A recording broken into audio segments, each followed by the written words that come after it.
pembatasan masa jabatan anggota legislatif kembali menjadi perbincangan masyarakat. Muasalnya adalah gugatan yang diajukan oleh kader P3.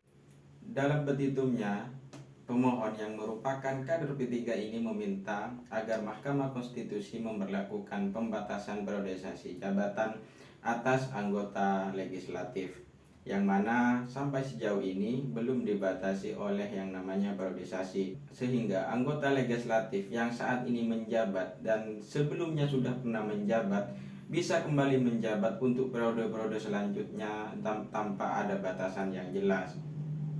Pro kontra pun terjadi menyusul diajukannya permohonan atau uji materi terhadap Undang-Undang MD3 ini. Ada yang setuju dan menilai bahwa gugatan atau uji materi tersebut sebagai langkah yang positif. Dan ada pula yang tidak setuju dan atau kontra, dan serta ada yang menilai bahwa sesungguhnya pembatasan periodisasi jabatan yang diajukan ke Mahkamah Konstitusi ini tidaklah perlu. Mengingat bahwa jabatan legislatif ialah berbeda dengan jabatan eksekutif yang jika tidak dibatasi dapat menjadi kekuasaan yang otoriter. Namun sebenarnya terlepas dari pro kontra yang ada di masyarakat, sebenarnya perlu nggak sih ada pembatasan terhadap periodisasi jabatan anggota legislatif ini, dari yang awalnya tidak terbatas menjadi cukup 2 periode saja? Atau bagaimana sebenarnya praktek di negara-negara lain? Apakah negara-negara lain juga mempraktekkan periodisasi jabatan anggota legislatif sehingga Indonesia juga harus menerapkannya? Pertama-tama, jika kita melihat pada realitas politik yang ada, rasa-rasanya memang perlu ada pembatasan periodisasi jabatan anggota legislatif ini.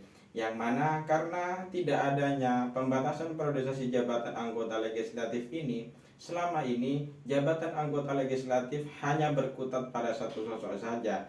Dalam artian sebenarnya meskipun ada pemilihan umum dalam setiap 5 tahunnya, terkesan kursi-kursi yang ada di parlemen hanya terpusat kepada satu sosok atau kepada satu individu saja.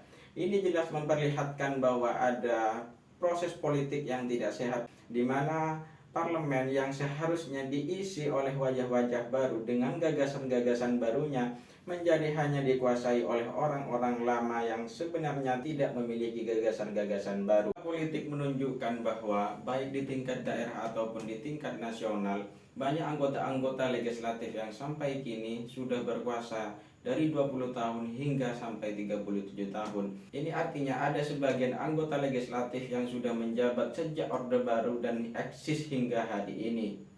Oleh karena itu, dengan melihat berbagai fakta politik yang ada, maka rasanya penting bagi Mahkamah Konstitusi untuk mempertimbangkan pembatasan periodisasi jabatan anggota legislatif yang dimohonkan oleh kader P3 ini. Di beberapa negara, praktik pembatasan jabatan anggota legislatif ini memanglah tidak lumrah.